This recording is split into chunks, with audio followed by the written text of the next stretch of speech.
Hey YouTube modelers, all you guys out there in YouTube land, Darren here. I'm back with a quick update. Uh, I'm not going to be talking too much about the RF5E today. Currently, I've got an order in to Matthew Bowl over there at Hobby World USA for some MRP paints and some all-clad paints. Um, I was working on the cockpit, as you'll recall, in the last video update, and I got to looking at it. I just wasn't real happy with the way it was looking. I didn't like the instrument console, the way it turned out. So I decided to call an audible and hit up a Edward color photo etch set.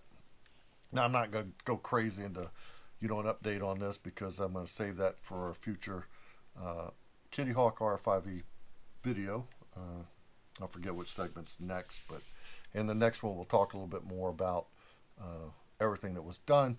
But I will show you just real quick. If you come down here and look at my bench, you'll see that photo etch really looks nice in there. It really looks good. But in Edward, the Edward stuff, the gray is just a little off from the gray I was using. So that didn't turn me on.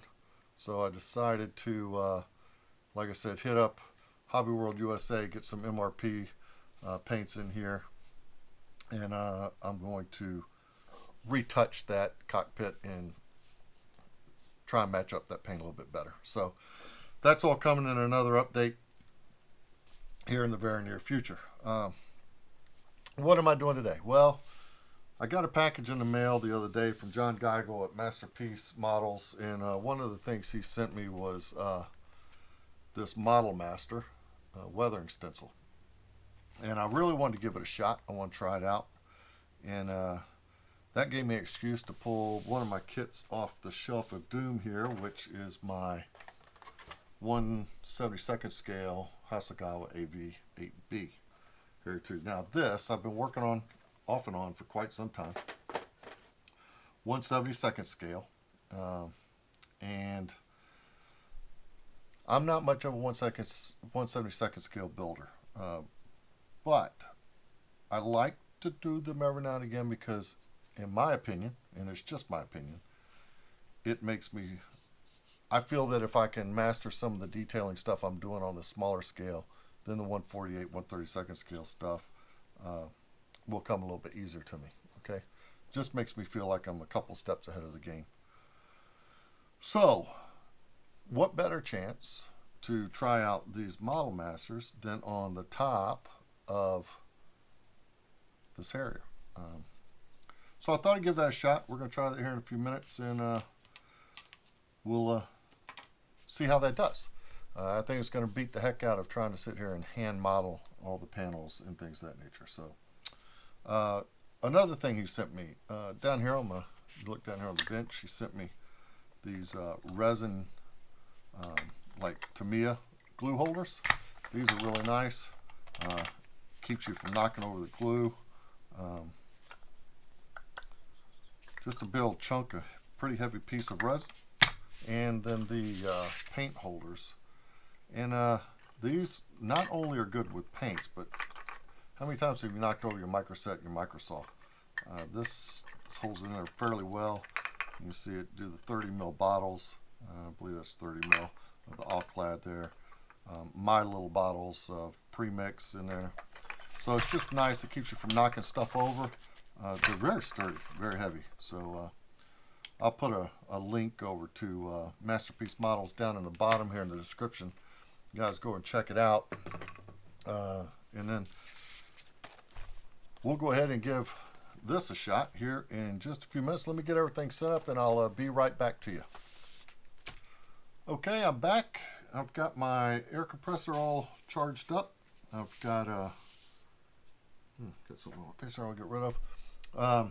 Got the kit, got my paints.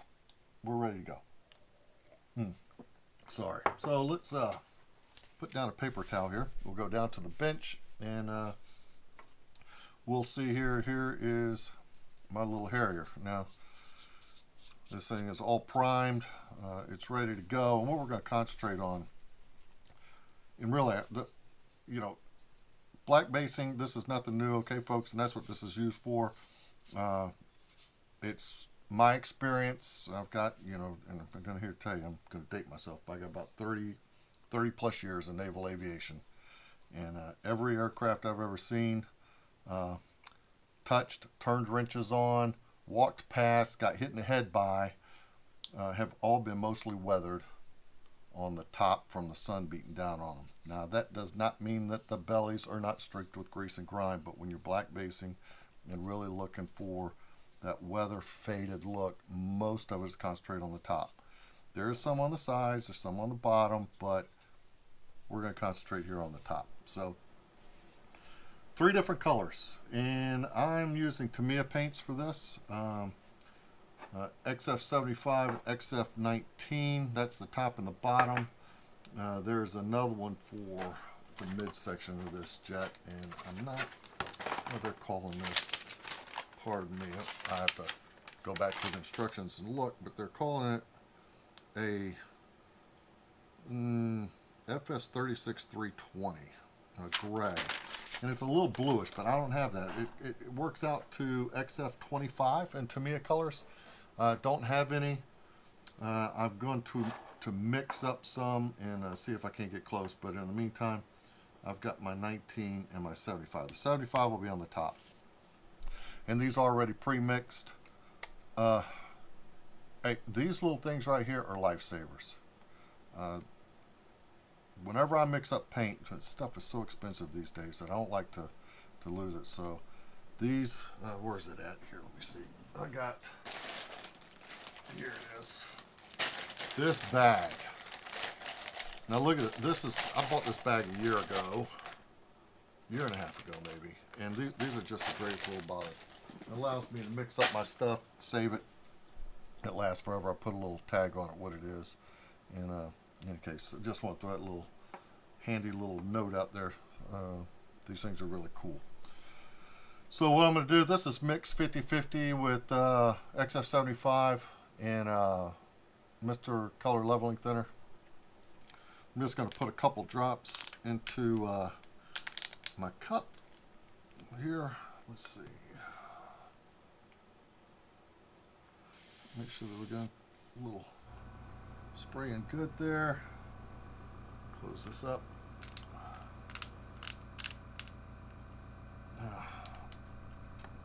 Alright, so let me get this open.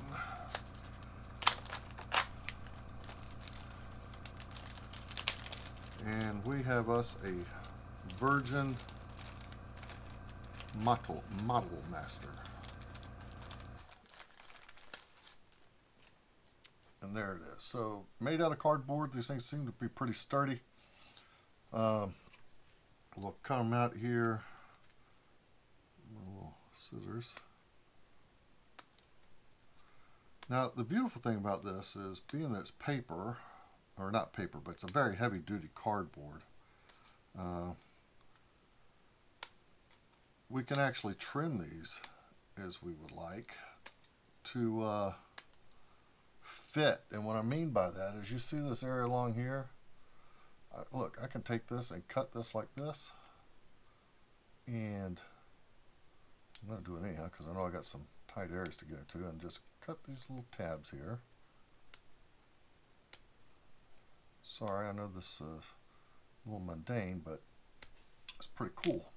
Now, for some of these areas, I can get in here a little bit closer. You see, and I could trim it the way I want to get in that area. So the XF75 is going to be around here, and that might be kind of hard to see being it's black, but around here, down into the wings and around and up over this midsection. So what I want to do, I want to model that, right? So let's just get in here and just get kind of fancy with it. If we can, don't have to be too proper with it. We'll just get in there and throw us some modeling down on there, random.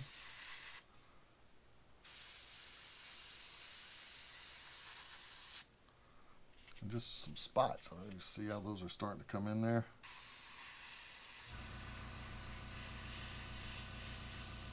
I'll go in here and just kind of put little random spots in there. It's kind of cool. Makes short work of it.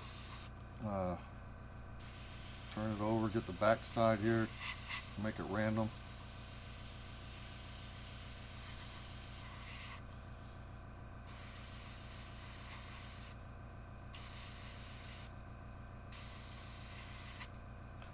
I don't think there's any rhyme or reason. It's supposed to look just kind of all random.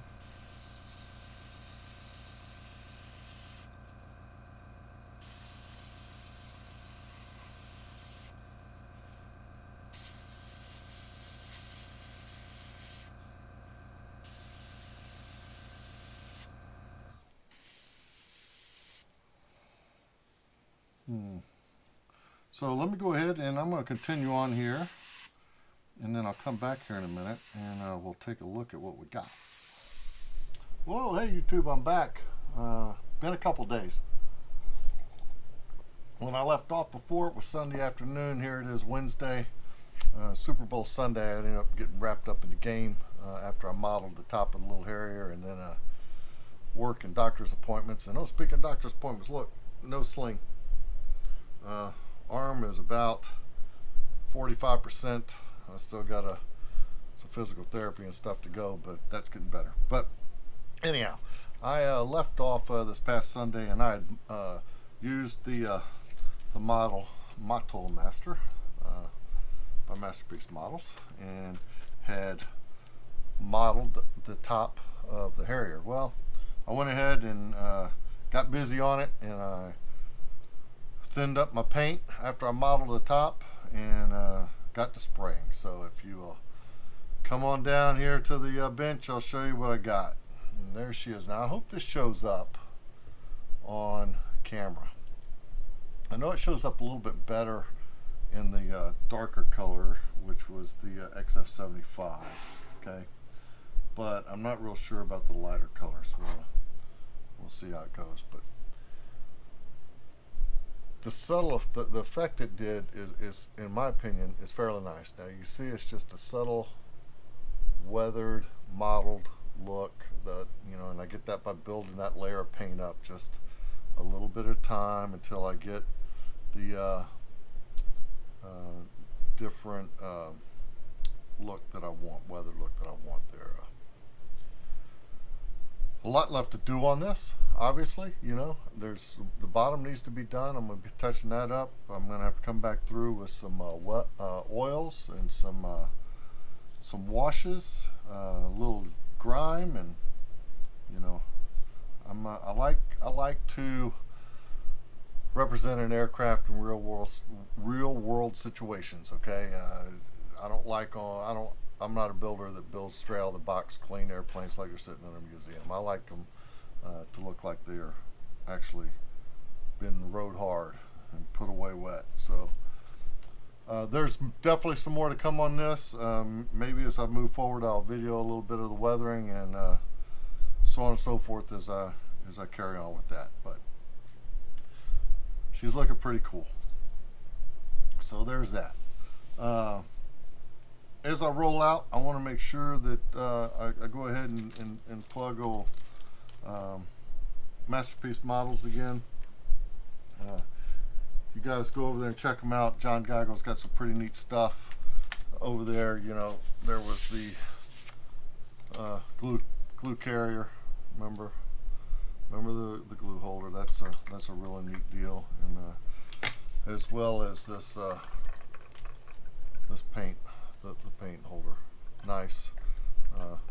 When I get my MRP in from Hobby World USA, I'll be using the heck out of that, I can promise you. So good stuff, good folks, and I really enjoy bringing it to you. I hope it was helpful to you guys. Y'all got something out of it. If you'd like to see whatever, different content in the future, go ahead and let me know in the comments below. I'm certainly going to leave links to all this stuff down there. I know I mentioned my bottles that I use for pre-mixing my paint. I'll link that down there too. I got my new Grumpy cups in there. Make America Model again. Hey, it's not a political statement. It's a movement. Let's get them modeling. And anything else you want to talk about, put it down in the comments. Let's discuss. Thanks again for tuning in. I really appreciate all of you, and we'll be in touch again here real soon. You have a good night now.